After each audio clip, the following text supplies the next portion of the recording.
Assalamualaikum warahmatullahi wabarakatuh. Bapak Ibu Guru, perkenankan saya akan menyampaikan aksi nyata topik Merdeka Belajar, yaitu menyebarkan pemahaman Merdeka Belajar.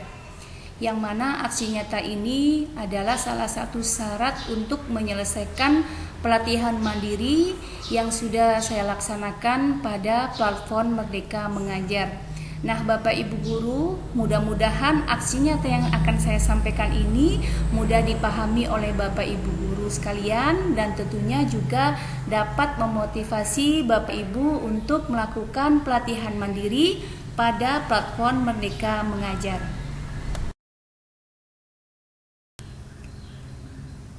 Ada 5 modul dalam topik Merdeka Belajar.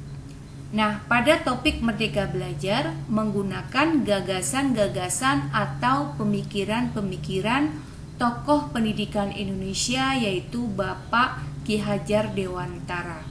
Modul 1, mengenali dan memahami diri sebagai seorang pendidik. Modul 2, mendidik dan mengajar. Modul 3, mendampingi murid dengan utuh dan menyeluruh. Modul 4, mendidik dan melatih kecerdasan budi pekerti. Dan modul yang kelima, pendidikan yang mengantarkan keselamatan dan kebahagiaan.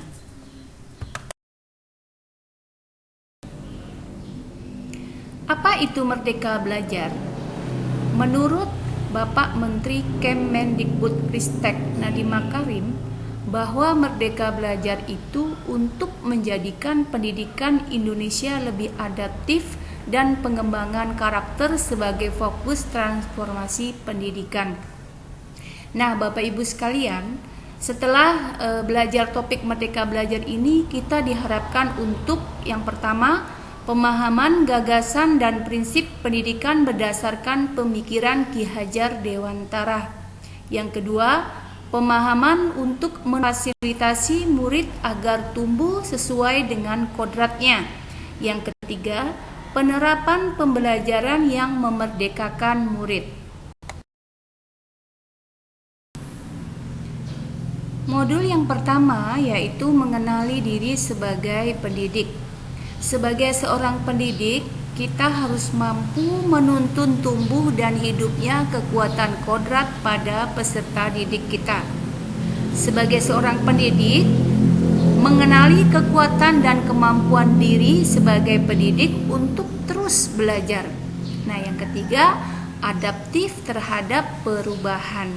Nah, Bapak Ibu sekalian, kita sebagai seorang pendidik mau tidak mau harus selalu adaptif terhadap perubahan. Karena apa?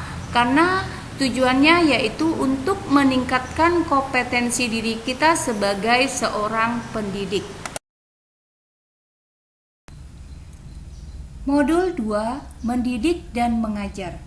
Menurut Ki Hajar Dewantara, pendidikan yang sesuai dengan bangsa kita adalah pendidikan yang humanis, kerakyatan, dan kebangsaan. Dan dalam mendidik dan mengajar juga kita harus menggunakan sistem among, yaitu ing ngarso sung tulodo, ing madya mangun karso, tut wuri handayani. Ing ngarso sung tulodo, seorang guru harus selalu memberikan teladan kepada murid-muridnya. Ing madya mangun karso, seorang guru haruslah memberikan semangat pada murid. Tut wuri handayani, seorang guru haruslah memberikan dorongan atau menjadikan murid lebih mandiri. Nah, di dalam mendidik dan mengajar, peran kita sebagai pendidik yaitu menuntun murid agar bisa bertumbuh dan berkembang sesuai kodratnya.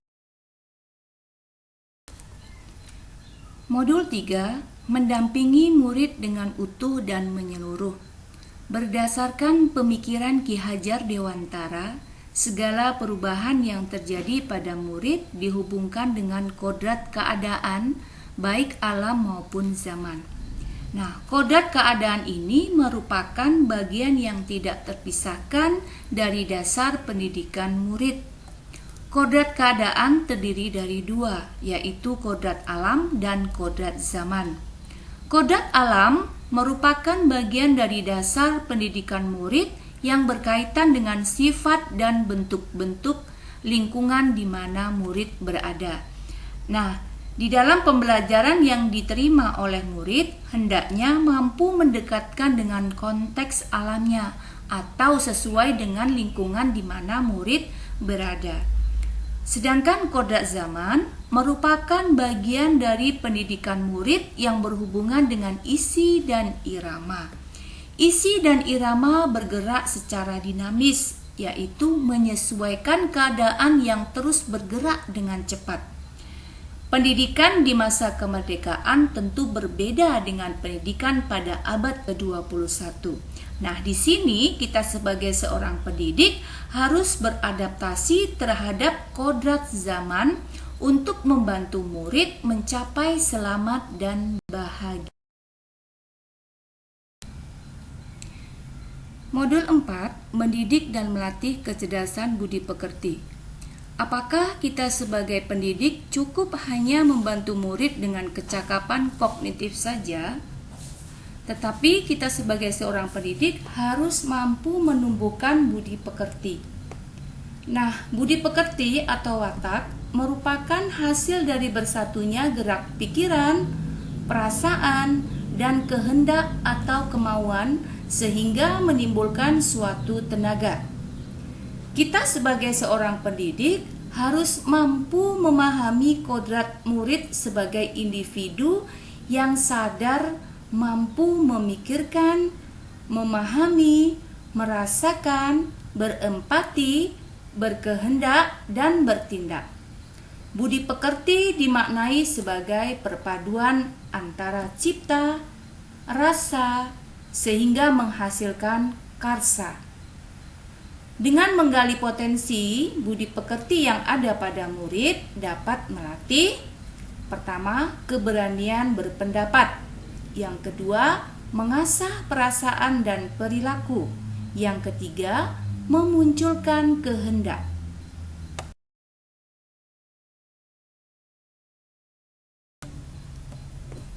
Modul yang kelima yaitu pendidikan yang mengantarkan keselamatan dan kebahagiaan. Seperti dalam gagasan Ki Hajar Dewantara, yaitu tuntunlah murid sesuai zamannya. Jadi guru harus dapat menciptakan lingkungan pembelajaran terbaik murid, mengembangkan seluruh potensi yang dimiliki murid seperti kecerdasan rasa, karsa, cipta, dan karya, agar murid menjadi murid seutuhnya. Guru juga harus mampu membimbing dan memantau murid untuk mencapai pemahaman yang bermakna, sehingga guru dapat mengantarkan murid selamat dan bahagia untuk menghadapi perubahan-perubahan sesuai dengan zamannya. Bapak Ibu, itulah tadi pemaparan aksi nyata topik Merdeka Belajar. Di sini saya ucapkan terima kasih banyak atas perhatian dan waktunya. Dan di sini juga saya mohon maaf atas segala kekurangan saya dalam menyampaikan aksi nyata topik Merdeka Belajar. Tetapi mudah-mudahan dapat memotivasi Bapak Ibu sekalian untuk mempelajari pelatihan mandiri yang ada pada platform Merdeka Mengajar. Nah, Bapak Ibu, setelah Bapak Ibu melihat atau menonton video PPT aksi nyata saya, di sini saya memohon kepada Bapak Ibu agar dapat memberikan umpan balik tentang aksi nyata saya ini. Nah, untuk form aksi nyatanya, linknya nanti saya bagikan di grup WhatsApp sekolah kita. Terima kasih atas perhatian dan waktunya. Wassalamualaikum warahmatullahi wabarakatuh.